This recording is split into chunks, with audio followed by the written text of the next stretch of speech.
Hola, buenas tardes, Carlos. Gracias por atender a nuestra invitación y nuestro llamado. Eh, Anticipado, pues agradecer a Ana Laura que nos colaboró con esta conexión tan importante. Eh, Bien, empecemos por el principio. ¿Tú dónde estás ahora mismo? ¿Dónde vives? ¿Dónde has desarrollado tu actividad laboral? Yo nací y fui criado en la Ciudad de México y toda mi carrera profesional se ha desarrollado aquí en la Ciudad de México. También en la Ciudad de México. Y más o menos, platícanos, Carlos, ¿cómo te has preparado? ¿Cuáles han sido tus estudios? ¿Por dónde has caminado? ¿Por dónde has pasado? Pues mira, yo estudié la carrera de publicidad en el Instituto de Mercadotecnia y Publicidad Ahí hace somos ya, tocayos. somos tocayos, somos hijos de la misma alma mater. Así es. Y desde que entré a trabajar, que fue pues prácticamente 2 semestres antes de terminar la carrera, casi siempre estuve enfocado en agencia. Primero las agencias creativas que tenían como el full service de medios y demás. Estuve un tiempo trabajando del lado de Ibope, ahora Nielsen, en la parte de servicio a clientes, donde ahí hice más contacto y conviví mucho más con Ana Laura. Y después me regresé a las agencias ya de medios formalmente, ¿no? Entonces, desde el 2004 estoy formalmente en agencias de medios hasta la fecha. Interesante tu recorrido porque ya has conocido varios modelos de negocio, varios diferentes procesos, varias culturas, porque cada empresa tiene su propia cultura.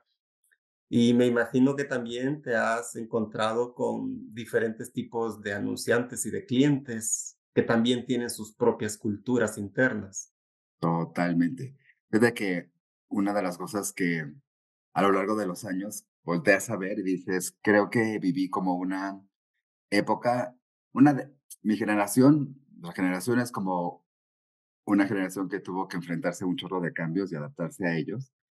Y en el caso de la publicidad y de los medios también fueron al menos 2 décadas de transformación total y absoluta, desde antes de que existieran medios digitales hasta, bueno, te voy a llevar más a la prehistoria. Antes de que empezáramos a trabajar con computadores, mi primer computadora la aprendí a Eso, trabajar. justo cuando empezaste con el tema, eso se me vino a la mente, porque yo recuerdo todas mis clases de redacción, de creatividad, de diseño gráfico, todo fue análogo, todo fue A manita. tecnología de punta, lápiz y papel. Exacto. Entonces, imagínate que mi primer día de trabajo pues te sientan frente a una computadora de la cual nosotros en la escuela, pues yo creo que sí hubo planes de incluir computación, pero varios años después. Entonces, Yo vi la mm, primera en la escuela, no sé si recuerdas, creo que también estuviste en Toreo, ajá, estaba en la oficina, en contabilidad, y era para eso. Ahí se llevaba el control de registro de notas y la contabilidad. es correcto. Entonces, imagínate en aquellos años, cuando yo entré a trabajar, había 5 computadoras en el departamento de medios era una por grupo, pero cada grupo era verdaderamente gigantesco, porque en ese momento McCann Erickson era la agencia por mucho número uno, con todos sus anunciantes. Ahí hagamos Entonces, una pausita. Más o menos dimensiona cómo era McCann Erickson por aquellos años. Yo la recuerdo, era un edificio imponente, eran varios pisos y era una cantidad de colaboradores exagerada. O sea, ¿cómo describes esa época? esa época era, honestamente, pues es tu primer trabajo, ¿no? Entonces es muy bonito y la oportunidad de trabajar en ese momento en la agencia más grande es así de tu sueño hecho realidad en cuanto sales de la universidad. Y era grande en el sentido de había muchísimos clientes locales y de talla global. Pero para darte una idea, McCann estaba como estructurada, por así decirlo, por colores, ¿no? Entonces los colores eran los grupos de cuentas. Y entonces cada piso era un color, ¿no? Y ahí vivían los creativos y la gente de cuentas y todos los de medios vivíamos en el quinto piso. Entonces, para darte una idea de la calidad y magnitud de clientes, el grupo rojo era Coca-Cola, nada más, con Levi's, con Gillette y me falta otro por ahí. Luego el grupo verde era Nestlé y L'Oréal. El grupo morado era Domecq, que en ese momento era un anunciante brutalmente impresionante de inversión, con cuentas más chiquitas como Reino Aventura, como Bayer. El grupo azul era General Motors, Goodyear, Ferrero, toda la parte de autopartes de General Motors. Y el grupo amarillo era, tenía una parte de Colgate, de Menem, de Mexicana de Aviación, Black and Decker, entre otras, ¿no? Entonces, Puros estamos pesos pesados, hablando, ¿eh? hablando de niveles de facturación ridículos, ¿no? Y entonces imagínate hacer todo el trabajo de medios con 5 computadoras y entonces lo que hacía cada grupo era, se tenía que agendar horas. Entonces no faltaba el apañado que de Coca, que se apañaba la computadora todo el día y el resto de No las lo cuentas soltaban. estaba gritando. Sí, entonces fue una época bastante divertida y yo entré al área de investigación. Entonces, y en ese momento era cuando apenas estaban acabándose de gestar y de aplicar los conceptos de medios, todo eso tipo ya así de si el alcance, que si la frecuencia, que si los TRPs y demás, ¿no? Pero entonces, parte de mi trabajo era hacer la carga de las pautas de alcance y frecuencia de toda la agencia. Entonces, bueno, pues Eras el imagínate, dueño de la data. era el dueño, y la verdad es que eso me dio cierto poder, debo de reconocerlo, Claro. porque uno era un área en donde las áreas de cuentas, pero que de medios, pues se encargaban sí de recomendar, de los planes, de costear, ¿no? Las páginas de revista, de prensa, de anuncios de televisión, pero en el área específica de los datos para sustentar cuánto dinero era suficiente poner en televisión, pues estaba dado por el alcance y la frecuencia, ¿no? Entonces, sí, adquirí ahí un pequeño gueto de poder, poco sacrificado, demasiado, A ver si no esclavitud. me falla la memoria, esa es la época de Televisa y el plan francés y cosas por el estilo, ¿no? Justo, justo. Y en el 90 y que, no tengo la fecha clara, pero échale ahí 95 tal vez, el nacimiento de TV Azteca. Entonces, y a mí me tocó ya vivir el boom de TV Azteca cuando ya estaba en la parte de Ivope, en la medición de ratings, ¿no? Y en ese momento el rating hablaba, ¿no? Entonces, Claro, ahí pasó una cosa interesantísima porque TV Azteca lleva un modelo bien interesante, ¿no? De punto rating con tarifa. O sea, si el punto rating es tanto, la tarifa va a ser tanto. No nos vamos a poner a románticos y poetas con los precios.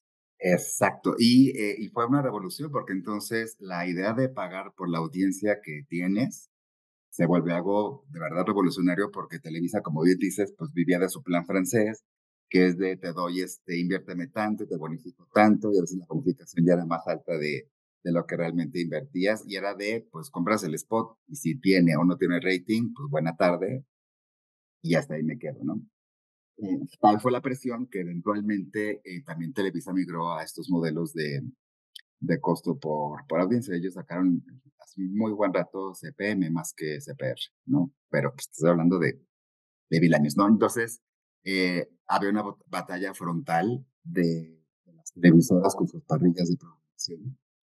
Y recuerdo perfecto que todos los días, sin variedad, yo aprendí un tema específicamente. Entonces, el área de investigación decía, quiero que me expliques por qué se cayó un punto de rating. Y era de, a ver, ya te hemos dicho muchas veces, o sea, tienes un tema de cuál es el programa que te antecede, cuál es el programa que sigue y cuál es la competencia a la que te estás enfrentando en ese mismo horario. Y en ese mismo horario fue el especial de no sé qué, pues tuvo más audiencia porque es un programa especial y el tuyo es un programa regular, cómo estructurar las parrillas de programación. Y de repente TV Azteca cayó en un pues casi vicio de ponía a prueba ciertos programas y si en una semana no daba resultados en cuanto a rating, los movían. Entonces también les decíamos, ¿qué estabilidad de programación estás dando a tu público? Donde veníamos acostumbrados de a las 6 es la novela uno, a las 7 es la novela 2, a las 8 es el programa de concursos, y tú en una semana, en un mes, has cambiado 4 veces la programación y la gente no sabe qué hay, Hay que qué onda. tenerse, ¿no? Exactamente. que ahora pues ya es así, ¿no? O sea, ya ahora tú ves lo que tú quieres cuando tú quieres, pero en ese momento era pues lo que había. Entonces, sí fue como muy fuerte toda la parte de escuelas, pues, mirada de mujer en ese momento fue también algo que jamás se había visto que una novela empatara casi o en algunos targets superara a las novelas de Televisa, ¿no? Entonces, Y eso fue un fenómeno porque aparte,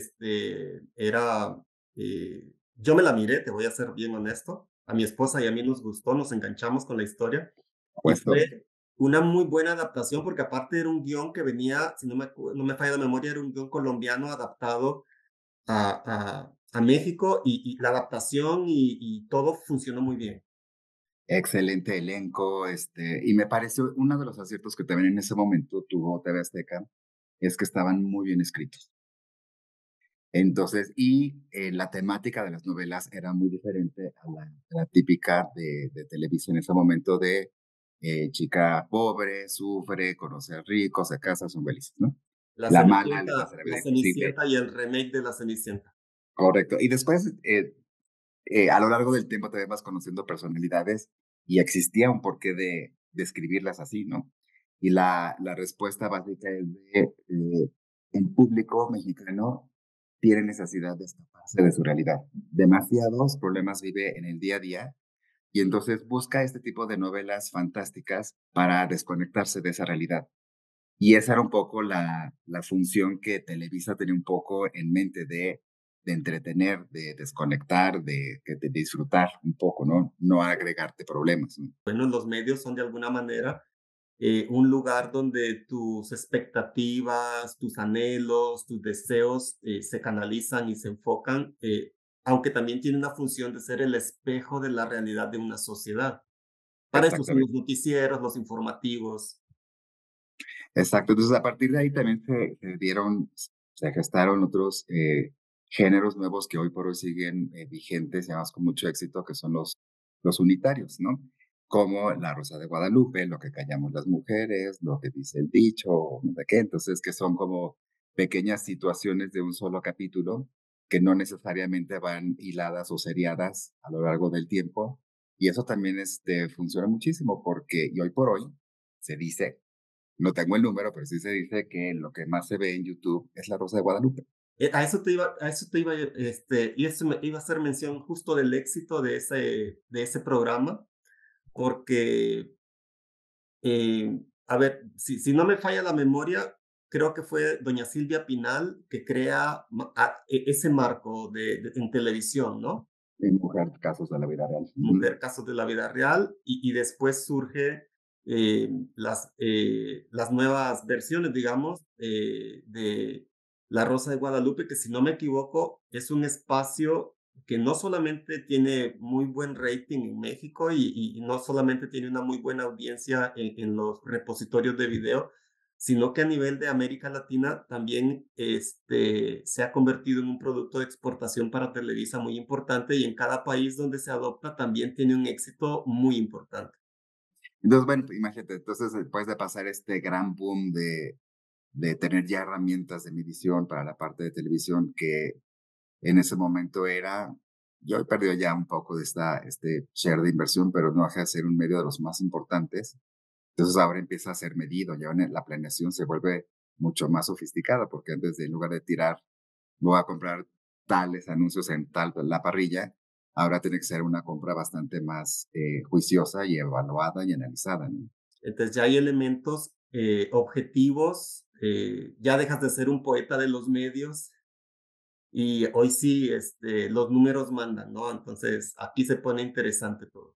Y se pone más interesante en el sentido de los ratings confrontan mucha creencia, ¿no? Se decía, por ejemplo, antes de tener una medición electrónica que se hacía a través de pues, encuestas, o te preguntaban a ti qué es lo que ves, decías noticias y programas culturales y no sé qué, ¿no? Y a la hora que entonces la medición ya no depende de lo que tú digas, sino de lo que realmente ves, porque está sintonizado el canal a una hora en un programa en particular, se develan estas cosas de, pues los noticieros no creas que es lo más visto y los programas culturales es lo que menos le interesa a la gente. ¿Qué funciona? Los chismes y los deportes, ¿no? Específicamente fútbol y las novelas. Y ahí es donde destapan, toda esta avalancha de programas de La Nota Rosa, ¿no? Que, pasaron de ser uno por semana, que era, creo, si no me falla la memoria, era 1 o 2 horas nada más, de Nota Rosa semanal en televisión, a 2 o 3 horas diarias de lunes a viernes. Y no solo de notas rosas, sino rojas también. Entonces, se desarrollan muchos programas de periodismo, y lo dejo ahí, no sé si serio o no, pero que hablaban de notas rojas. Entonces, había un grupo de gemelos que se encargaban de ir a ver dónde habían asaltado, donde los policías habían arrestado, no sé qué, y entonces Y se volvió como Ciudad Desnuda estamos hablando, ¿no? de Ciudad Desnuda, y no me acuerdo, Duro y Directo, era Muy directo. también, ¿no? Y entonces, digo, se empiezan a gestar géneros que nunca se habían visto antes, ¿no? Entonces, pues también te toca ver y pasar, ver y experimentar todo eso. Y hasta llegar a bueno, en medio de todo eso, entonces también las agencias empezaron a sofisticar por sus herramientas. Entonces ya no era suficiente solo el software y la herramienta de Ibope en ese momento. Las agencias empezaron a hacer el desarrollo de sus propias herramientas. Entonces se ganaban cuentas por las herramientas que se tenían, ¿no? Que te ayudaban a planear mejor, que te ayudaban a optimizar presupuestos o te ayudaban a hacer más rápido y fácil el trabajo, ¿no? Para darte una idea, y esto es súper real, eh, yo cuando finalmente dejo el área de investigación y paso al área de planning, que era más un poco de compras, a mí me tocaba capturar ya en mi computadora, solito, el monitoreo de Coca-Cola. Y me basaba por un lado con los libros de Nielsen y por otro lado con los libros de Ibope y tenía que capturarle el rating a cada spot que pasaba, en el horario que pasaba. Los reportes de competencia eran diablitos de libros que llevaba Nielsen para que tuvieras la competencia, eso lo tenías que recapturar. O sea, era una cosa verdaderamente ahora muy impráctica, es de, pues si era digital, porque en algún lado tenían que tenerlo digital, pues lo hubieran pasado digital también, ¿no? Pues no, se imprimían, se llevaban a las agencias y entonces los analistas hacíamos el reporte de competencia recapturándolo en un Excel. Antes de Excel eran Lotus o no sé qué. Y después hacer una presentación, ¿no? Con esos datos. Entonces, te digo, ha habido como mucha transformación desde la parte de mediciones, desde la parte de las herramientas, la aparición de todo la parte digital, que era así de lo digital viene y viene fuerte, y no vino tan fuerte y no desplazó tan rápido a los medios tradicionales como se decía y se esperaba, pero hoy por Claro, hoy, pues ya. los medios digitales salieron con una promesa muy fuerte. Y aquí quisiera ilustrar un poquitín. Recuérdate que por esos años en Estados Unidos los costos de las series empezaron a irse al doble, al triple, y a los anunciantes en Estados Unidos les incomoda un poco esa situación de que cada año ya las series les costaban un dineral y la Asociación Nacional de Anunciantes se quejaba con la Asociación de Medios y les decía, oye, ¿sabes qué? Están carísimos tus series los medios les decían, pero si quieres la audiencia, tengo que invertir en producción y esto me cuesta una lana.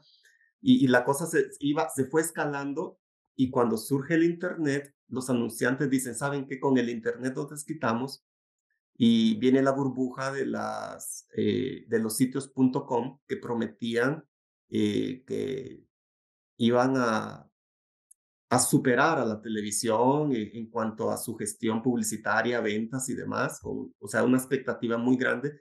Y las marcas invierten mucho en sus sitios.com y a los meses se dan cuenta que no.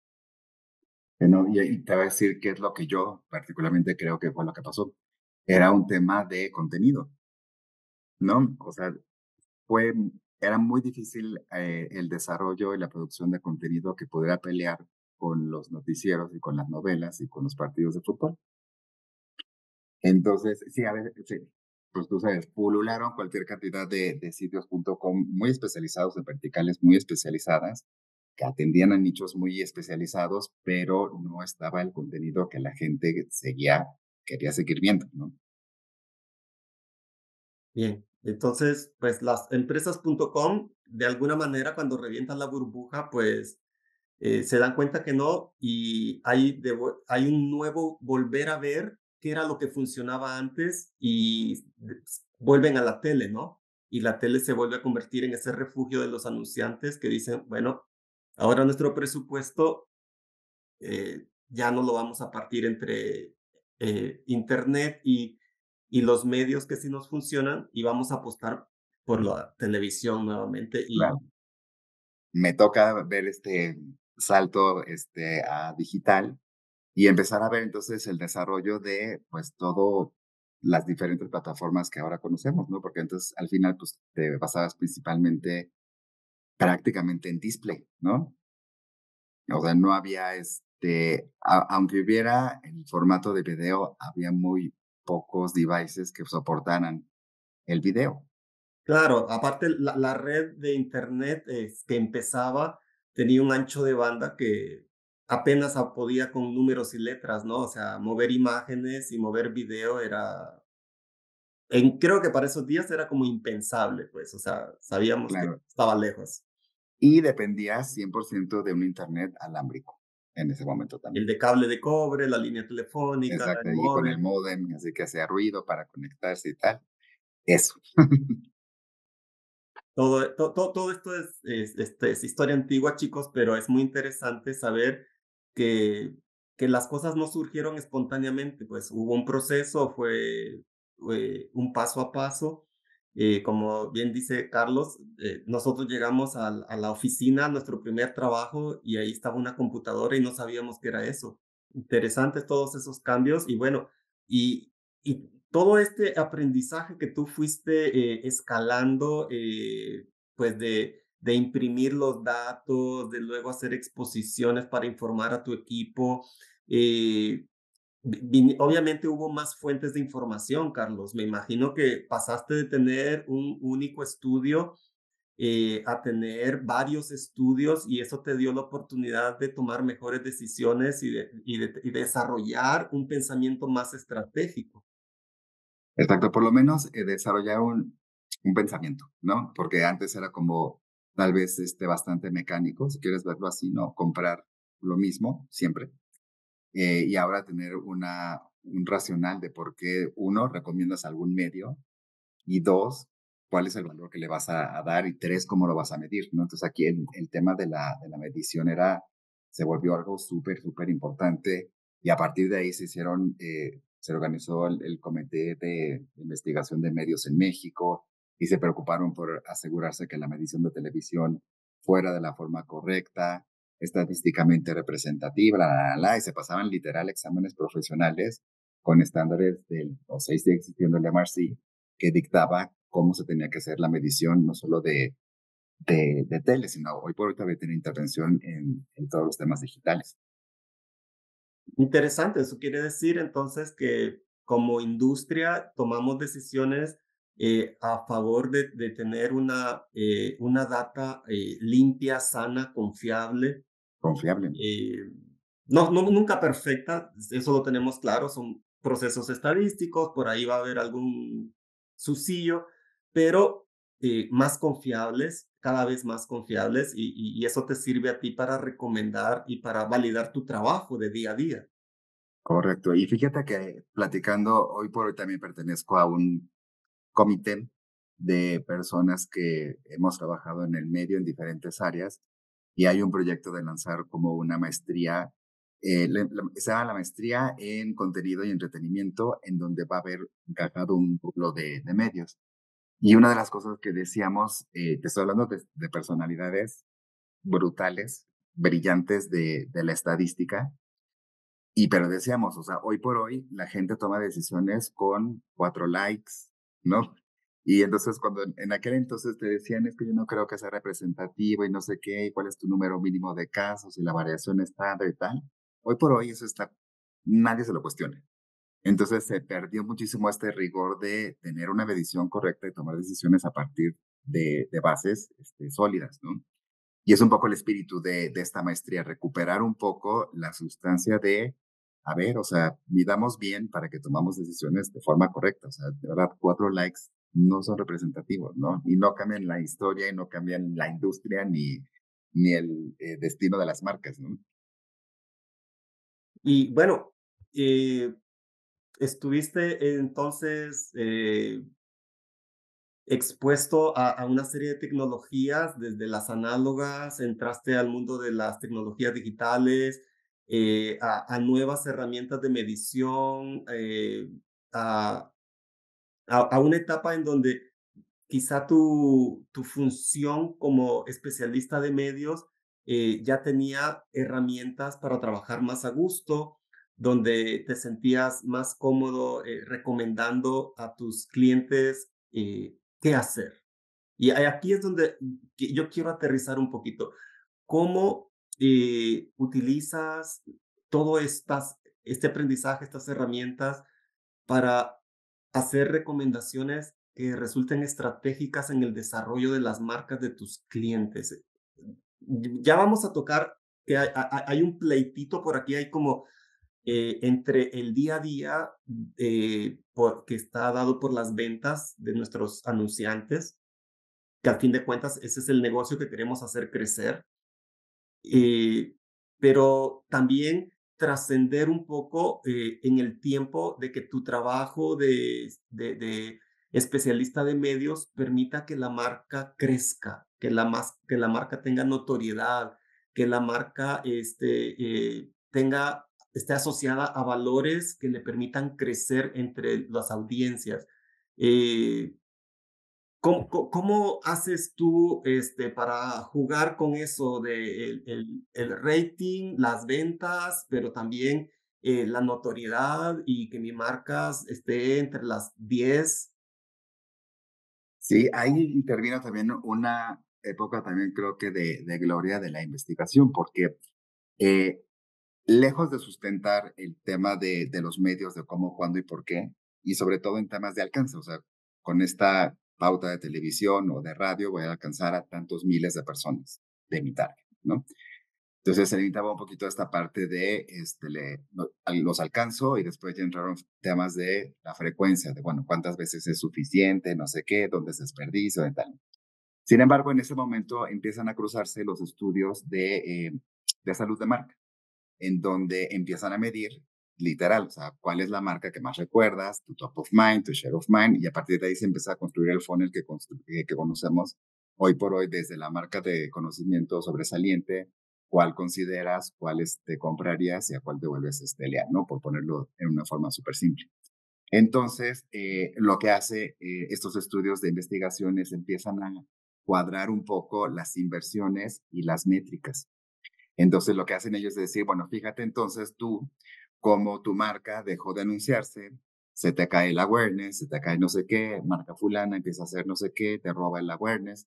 Y entonces, y en lugar de que tu funnel se vaya haciendo como cada vez menos triangular para que se vaya pues, haciendo una base tan sólida donde vayas repitiendo la parte de consideración, compra y recompra, se vuelve un triángulo completamente así, donde tienes mucha gente que te recuerda, nadie que te compra, ¿no? Entonces, ese tipo de cruces empieza a hacerse como también más interesante para el cliente, porque entonces es, ok, no todo es awareness, o sea, sí es muy importante que mi marca esté en la mente de los consumidores, pero debo de hacer lo necesario para llevarlo a la segunda etapa, que es la consideración, y a partir de ahí la compra, y a partir de ahí la recompra y la lealtad, ¿no?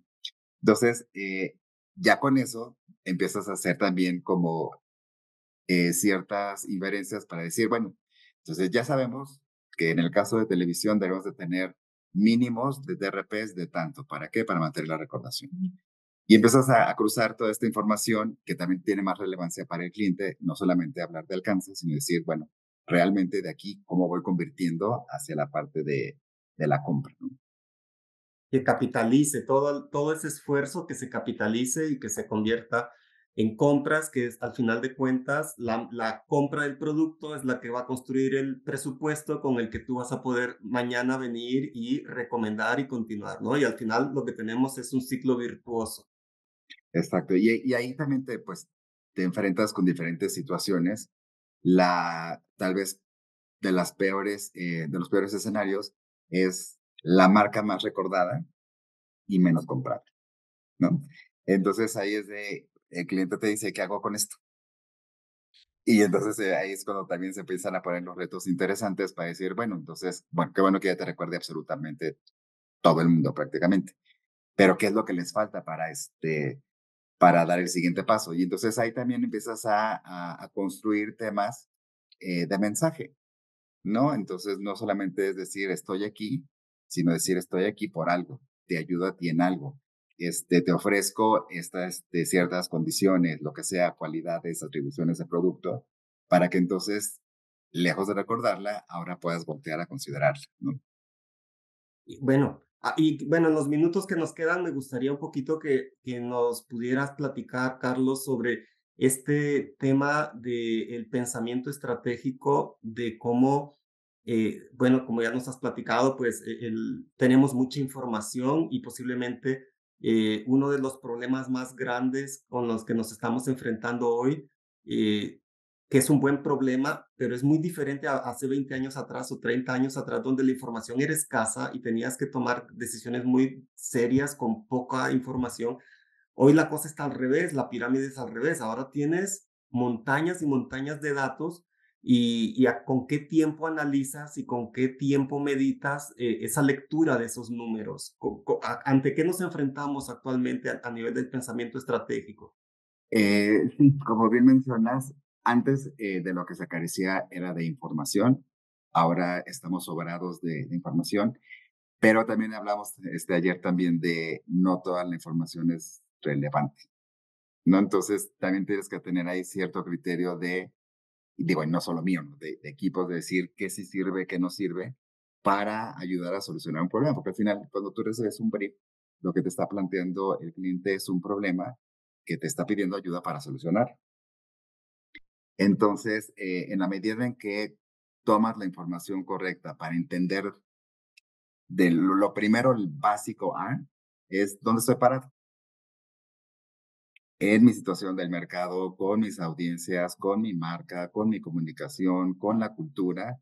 Y ahí es donde Dices, quizá ese dónde estoy parado, no sé, me parece que algunas marcas, algunas empresas, algunos anunciantes se enfrentan con duros golpes de realidad, ¿no? Porque de pronto no han hecho un análisis honesto, un análisis objetivo de ellos mismos y quizá entraron en una etapa romántica de que estamos bien pero de pronto te das cuenta, mira, la competencia no estuvo de brazos cruzados ni viendo para otro lado, o sea, la competencia te estuvo observando y midió tus pasos y midió tu esfuerzo y midió tu velocidad de reacción y todo.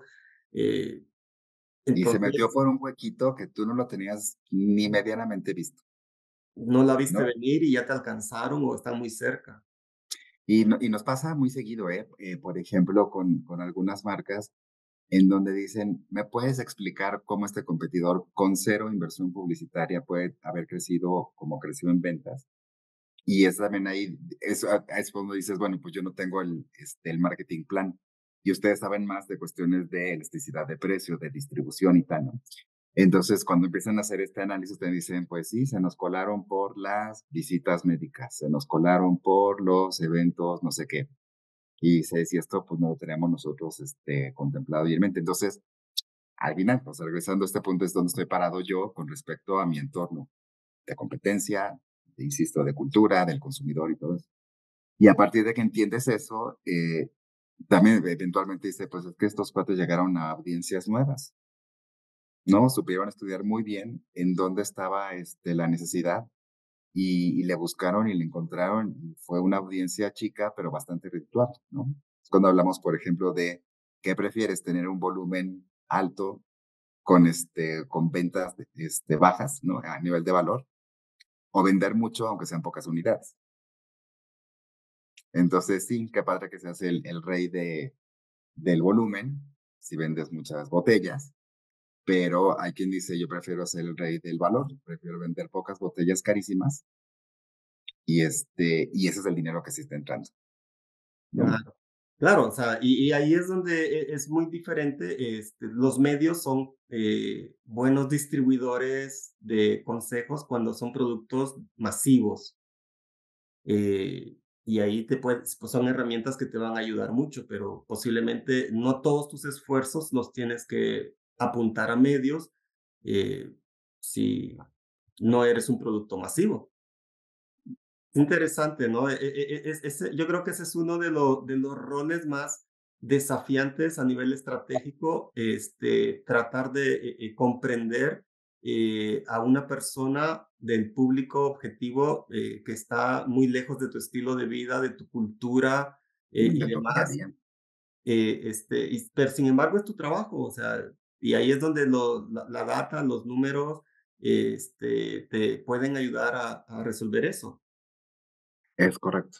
Y mira, y otra cosa también súper paradójica es, lejos de que claramente el consumo de medios va variando de acuerdo a niveles socioeconómicos, grupos etarios y demás, es muy chistoso encontrar que el top 5 de los medios es el mismo en todos los targets, en diferentes órdenes, en diferentes proporciones a nivel de porcentajes, pero siguen siendo los mismos.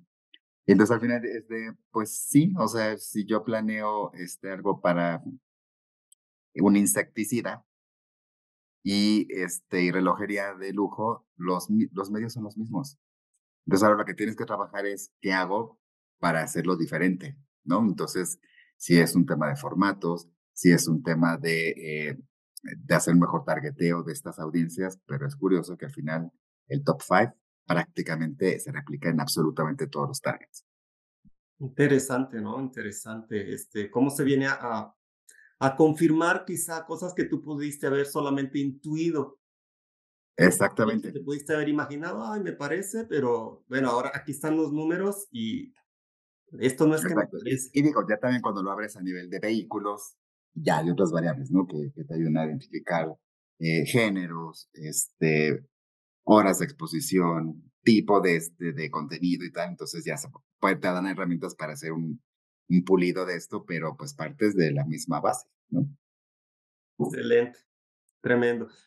Carlos, mira, el tiempo se ha ido volando y quisiera pedirte un favorzazo, si tú te pudieras tomar unos minutos y explicarle a los chicos que nos están escuchando y viendo qué es lo clave del pensamiento estratégico, cómo nos debemos de enfocar nuestra mente, nuestra atención, que tú decías, hay indicadores que ni siquiera vale la pena mirar porque no te van a conducir a tomar decisiones, o sea, ¿en dónde nos debemos de enfocar cuando queremos ser estratégicos con nuestro trabajo de orientar a las marcas hacia sus objetivos? Yo creo que el punto focal, como te decía, es el paso uno es ver dónde estás parado y el paso dos es, no sé si está el paso dos, pero es identificar dónde está el problema o la barrera, para que el cliente llegue a sus ventas o a sus objetivos. Entonces, cuando tienes identificada claramente la barrera, qué es lo que te impide pasar del punto A al punto B, entonces dices, bueno, tengo un problema de notoriedad. Y entonces trabajas en temas que refuercen esos temas de notoriedad. Y lo que decíamos es que es un problema de distribución. Bueno, pues a lo mejor no vendes más porque estás muy limitado a un área. Y eso es más trabajo de marketing, ¿no? Pero sí puedes tener este tipo de conversaciones para decir, oye, y también este es un caso súper real, un tequila premium que nos dijeron, o sea, sí o sí va a aumentar el precio. Y dijimos, ok, pero toma en cuenta que tu competencia es muy buena también y no cuesta lo que tú cuestas. Puedes apalancarte de temas de herencia de la marca, de lo que quieres tal, pero solo considera que tienes un target, y esto es como conocer al consumidor, es un target que es un switcher. No es que toda la vida tomes siempre lo mismo.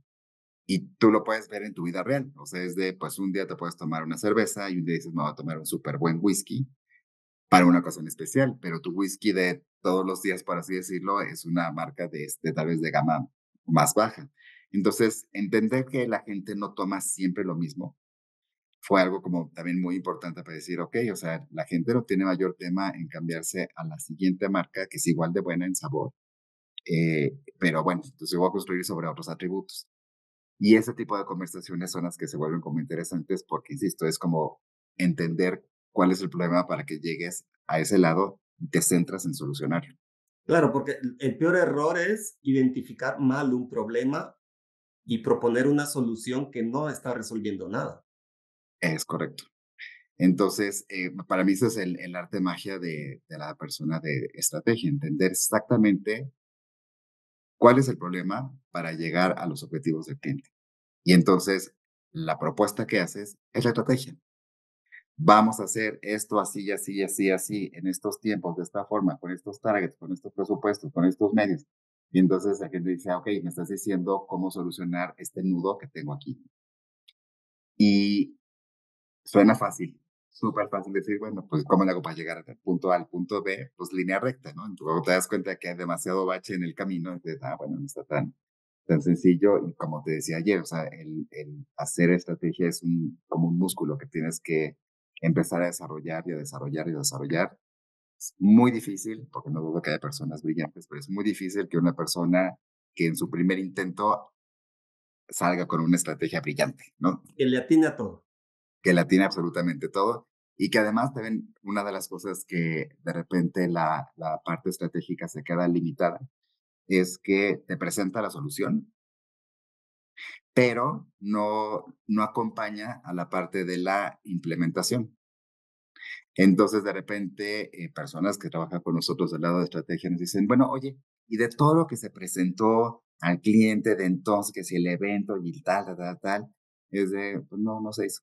¿Cómo? ¿Pero por qué? Pues porque el presupuesto no subió, porque estaba comprometido el dinero con las televisoras, porque Facebook y Google siguen siendo el 90%, y para hacer esto necesitamos trabajar con otros proveedores. Y me dice, no, ¿cómo crees?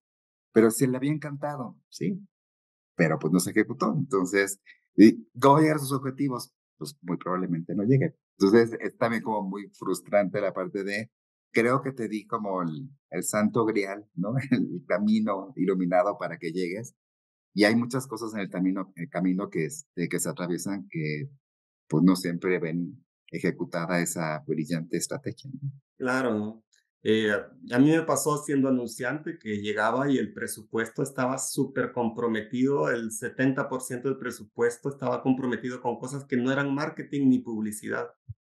Y limpiar ese presupuesto era un trabajal de meses para poder disponer de una cantidad decente y alcanzar tus objetivos de media y y tus demás objetivos. Y ahí entra también la otra parte que platicábamos de esas decisiones claramente no las puede tomar la agencia, ¿no?